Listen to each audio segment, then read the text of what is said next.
Hello viewers, welcome to 3R classes. हम लोग पढ़ रहे थे भारतीय राज्य व्यवस्था, इंडियन पॉलिटी।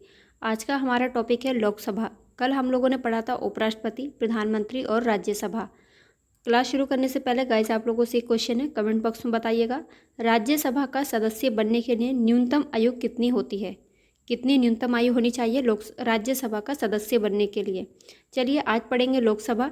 अगर वीडियो पसंद आए तो प्लीज़ लाइक एंड शेयर कर दीजिएगा। चैनल पर पहली बार आए तो प्लीज़ सब्सक्राइब कर लीजिएगा। लोकसभा, कल बताया था कि संसद के 3 अंग होते हैं, राष्ट्रपति, राज्यसभा और लोकसभा। राज्यसभा संसद का उच्च सदन होता है और लोकसभा जो है वो संसद का निम्न सदन होता है। कल मैंने ट्रिक बताई थी सरला, सरला से याद रखना।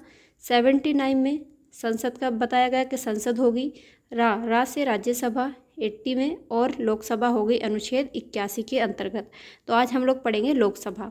लोकसभा संसद का निम्न सदन होता है। इसकी अधिकतम संख्या 550 होती है।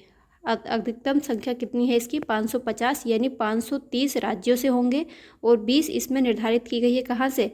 केंद्र शासित प्रदेशों से। पहले 552 लोकसभा की सदस्य संख्या अधिकतम थी।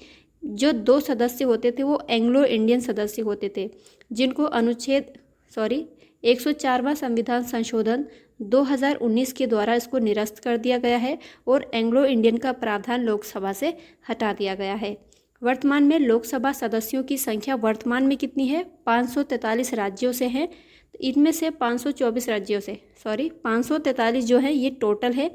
इसमें से 524 राज्यों से हैं और 19 केंद्र शासित प्रदेशों से प्रत्यक्ष रूप से निर्वाचित होते हैं। लोकसभा सदस्यों की संख्या या सीटें पूछी जाती है एग्जाम में, मैचिंग के लिए आता है, बहुत इंपॉर्टेंट है। सबसे पहले हम देख लेंगे संघ राज्य क्षेत्र जिनकी लोकसभा सदस्य संख्या कितनी है। तो सबसे ज़्यादा अगर राज्य लोकसभा सदस्यों की बात करेंगे यूटी में, यानी केंद्र शासित प्रदेशों में, तो दिल्ली में सबसे ज़्यादा है, 7 लोकसभा की सीटें हैं। उसके बाद में जम्मू कश्मीर भी अब यूटी बन चुका है, इसमें 5 लोकसभा की सीटें हैं। और दादर नगर हवेली, दमन दीव, इन दोनों को मिलाकर 1 कर दिया गया है, इसलिए यहाँ पर 2 सीटें हैं। बाकी जितने यूटी बचे उन सब में 1-1 सीट है लोकसभा की।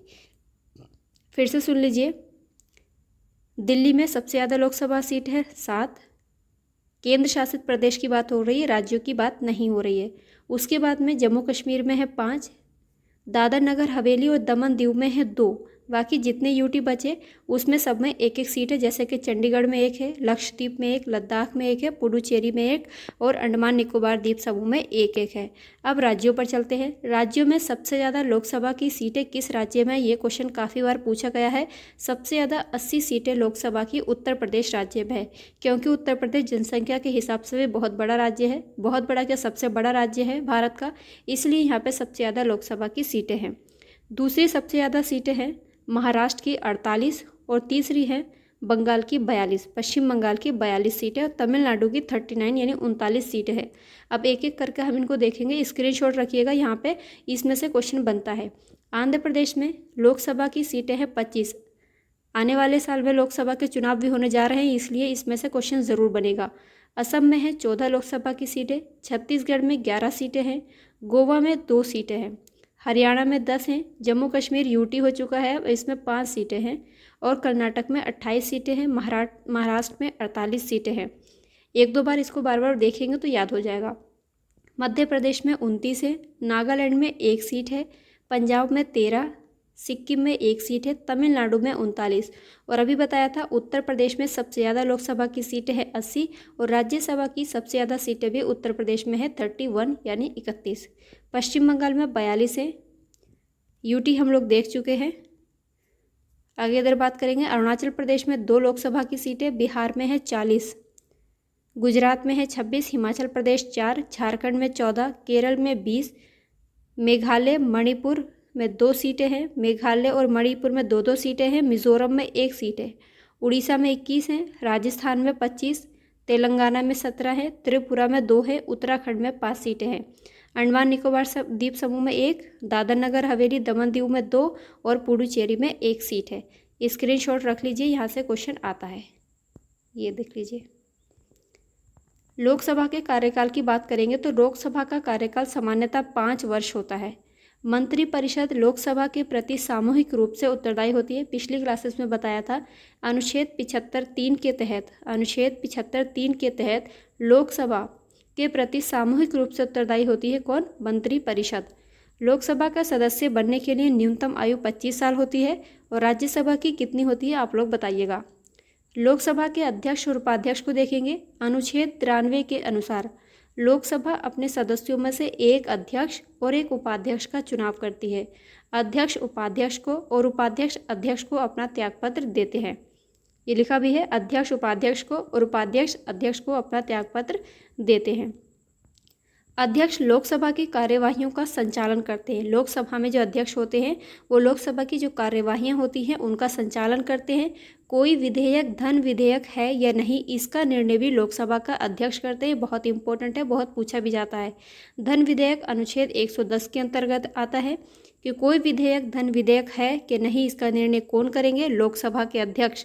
ऑप्शन में रहेगा लोकसभा के अध्यक्ष रहेंगे, राष्ट्रपति, प्रधानमंत्री रहेंगे। तो याद रखना है लोकसभा के अध्यक्ष ही इसका निर्णय करते हैं। अन्य तथ्य देखेंगे। अनुच्छेद 108 के तहत संसद के दोनों सदनों के संयुक्त अधिवेशन का प्रावधान किया गया है। अनुच्छेद 108 के तहत संयुक्त अधिवेशन का प्रावधान है। संयुक्त अधिवेशन को बुलाते हैं राष्ट्रपति, लेकिन उसकी अध्यक्षता करते हैं लोकसभा के अध्यक्ष। किसी साधारण विधेयक पर संसद के दोनों सदनों में गतिरोध की स्थिति में संयुक्त अधिवेशन राष्ट्रपति द्वारा बुलाया जाता है। ये तीनों ही बहुत इंपॉर्टेंट है, क्वेश्चन यहाँ से पूछे गए हैं और आगे भी पूछे जाएंगे। अनुच्छेद 108 में संयुक्त अधिवेशन का प्रावधान है। बुलाते कौन है? राष्ट्रपति बुलाते हैं और लोकसभा के अध्यक्ष दोनों सदनों की संयुक्त अधिवेशन की अध्यक्षता करते हैं। बुलाएंगे राष्ट्रपति, अध्यक्षता करेंगे लोकसभा के अध्यक्ष, अनुच्छेद 118(4) के तहत। पहले लोकसभा के अध्यक्ष कौन थे? क्वेश्चन यहाँ से पूछा गया है कि प्रथम लोकसभा के अध्यक्ष कौन थे? जी.वी. मावलंकर पहली लोकसभा के अध्यक्ष और इसके उपाध्यक्ष एम. अनंत शयनम अयंगर थे। पहली महिला लोकसभा अध्यक्ष मीरा कुमार थी। नवगठित लोकसभा के सबसे वरिष्ठ सदस्य, नवगठित लोकसभा के सबसे वरिष्ठ सदस्य को राष्ट्रपति नई लोकसभा की बैठक की अध्यक्षता करने, नए सदस्यों को शपथ दिलाने, अध्यक्ष पद के निर्वाचन का संचालन करने के लिए अस्थायी तौर पर नियुक्त करते हैं। जिसे किसी को नियुक्त करेंगे जिसको क्या कहते हैं? प्रोटेम स्पीकर क्या कहते हैं। प्रोटेम स्पीकर का क्या काम होता है? लोकसभा में जो सदस्य होते हैं उनको शपथ दिलाते हैं। क्षेत्रफल की दृष्टि से सबसे बड़ा लोकसभा क्षेत्र लद्दाख है। इम्पोर्टेंट है, लोकसभा क्षेत्र सबसे बड़ा क्षेत्रफल की दृष्टि से लद्दाख है और सबसे छोटा चांदनी चौक दिल्ली का क्षेत्रफल की दृष्टि से ये लोकसभा के क्षेत्र है। संसद की वित्तीय समितियां। लोक लेखा समिति इंपॉर्टेंट है, इसमें भी मैचिंग के लिए पूछा जाता है। लोक लेखा समिति दे देता है। प्राक्कलन समिति, सार्वजनिक उपक्रम समिति पूछता है इसमें कितने कितने सदस्य हैं। यही क्वेश्चन ये बनता है, लोक लेखा समिति में राज्यसभा से कितने सदस्य हैं और लोकसभा से कितने सदस्य हैं, इसमें इसको ध्यान से पढ़ना है। इसमें कुल सदस्यों की संख्या 22 होती है। इसमें 15 सदस्य लोकसभा से होते हैं, 15 सदस्य लोकसभा से और 7 सदस्य राज्यसभा से लिए जाते हैं। फिर से देखिए, लोक लेखा समिति में टोटल होंगे 22 सदस्य, 15 लोकसभा से और 7 राज्यसभा से होते हैं। इस समिति के अध्यक्ष को लोकसभा अध्यक्ष द्वारा ही नियुक्त किया जाता है। प्राक्कलन समिति सबसे वित्तीय समितियों की बात करेंगे तो सबसे बड़ी समिति यही होती है।